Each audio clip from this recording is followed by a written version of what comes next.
As a beginner या फिर intermediate level पे हो या फिर आप जॉब करते हो, तो आपका क्या तरीका होना चाहिए ट्रेड करने का, आपका ट्रेडिंग जर्नी कैसा होना चाहिए, ये चीज़ के बारे में आपको बताता हूँ। बहुत अच्छा लगेगा और आपके लाइफ के लिए बहुत मतलब अच्छा रहेगा।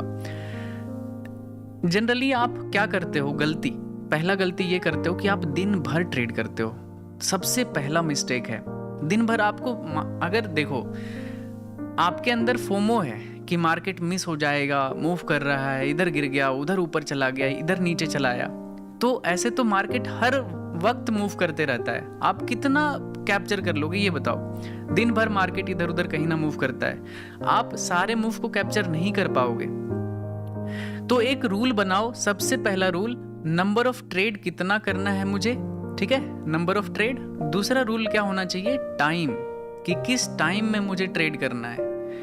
तीसरा रूल ये होना चाहिए स्ट्रेटजी, कि मेरा स्ट्रेटजी क्या होगा, मैं किस बेसिस पे बाय सेल करने वाला हूँ, ठीक है। और चौथा रूल होता है टाइम फ्रेम। टाइम फ्रेम, आप कौन से टाइम फ्रेम पे ट्रेड करने वाले हो। अगर आप इस चीज को मास्टर कर लिए ना, आपका देखना कैसे ट्रेडिंग कर्व ऊपर की तरफ जाता है। ये इसको मास्टर करना पड़ेगा, मेहनत करके सीखना पड़ेगा कि कैसे लिमिट करो, ठीक है। कि मुझे एक तो पहला तो चाहिए कि आपके पास कुछ कैपिटल होना चाहिए अगर आप फुल टाइम ट्रेडर बनना चाहते हो तो।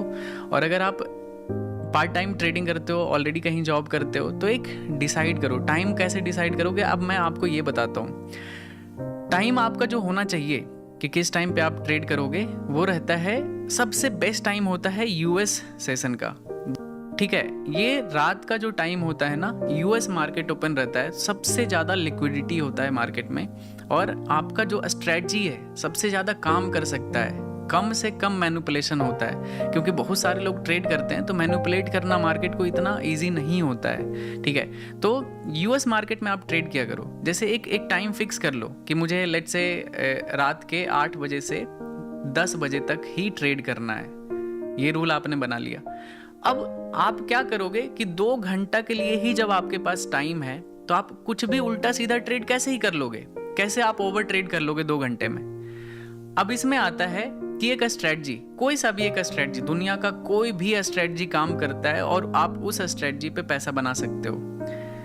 माइंडसेट चाहिए उसके लिए, तो कोई भी एक स्ट्रेटजी यूज करो। और टाइम फ्रेम, अगर आप 2 घंटे के लिए ट्रेड कर रहे हो तो आप number of trade find out करो कि मुझे एक दिन में लेट से 3 ट्रेड करना है, तो आप 15 मिनट का टाइम फ्रेम यूज करोगे तो 1-2 घंटे में 2-3 ट्रेड से ज्यादा ट्रेड आपको मिलेगा ही नहीं, मतलब आप कर ही नहीं पाओगे, समझ रहे हो ना। अगर आप 2 घंटे में ही 1 मिनट के टाइम फ्रेम पे चले जाओगे तो आप बहुत सारा ट्रेड कर दोगे, आपके सामने हो सकता है 15-20 सेटअप बन जाए। तो ये चीज़ अवॉइड करने के लिए आप एक टाइम फ्रेम चूज कर लो कि 5 मिनट या फिर 15 मिनट के टाइम फ्रेम पे 2 घंटा ही ट्रेड करूंगा, उसके बाद लॉग आउट मार दूंगा, सिस्टम से लॉग आउट। मुझे देखना ही नहीं है मार्केट कि किधर जा रहा है, ऊपर गया, नीचे गया, क्रैश हो गया या फिर 50% बिटकॉइन भाग गया। आपको इन सब चीज़ों से नहीं मतलब होना चाहिए, आपके अगेंस्ट में भी जाएगा। और बार बार देखो, हर दिन 10% या फिर 5% बिटकॉइन नहीं मूव करने वाला है, हर दिन साइडवेज रहेगा, उल्टा सीधा आप ओवर ट्रेड करके आप अपना कैपिटल हमेशा उड़ाते जाओगे। तो इस चीज़ से बचने के लिए आपको टाइम लिमिट करना पड़ेगा और फोमो से दूर रहना है, कि फियर ऑफ मिसिंग आउट होता है ना, कि मार्केट मूव कर रहा होगा, मैं तो देख ही नहीं रहा हूँ बिटकॉइन को। भाई क्यों देखना, दिन भर 24 घंटा मार्केट मूव करता है, कितना ही आप ट्रेड कर लोगे और कितने सारे मूव को कैप्चर कर लोगे। पता चला 10 आपने कैप्चर किया और 20 ट्रेड में आपका लॉस हो गया, तो आप तो अकाउंट उड़ा दोगे। तो लिमिट करो, 2 घंटा टाइम ट्रेड करो मैक्सिमम और बंद कर दो, लॉग आउट मार दो। अगर आप स्विंग ट्रेड करते हो तो जो भी टाइम फ्रेम में आप ट्रेड करते हो एंट्री करो और फिर उसको कहीं कहीं अलर्ट डाल दो और उसके हिसाब से मार्केट को ऑपरेट करो, ठीक है। तो दोनों चीज़ के लिए मैंने बता दिया, और इन्वेस्टर्स के लिए तो मैं कुछ क्या ही बताऊंगा। तो ये चीज़ है, आई होप आप इस चीज़ को फॉलो करोगे, आपके ट्रेडिंग करियर के लिए बहुत ज़्यादा इंपॉर्टेंट होगा, ठीक।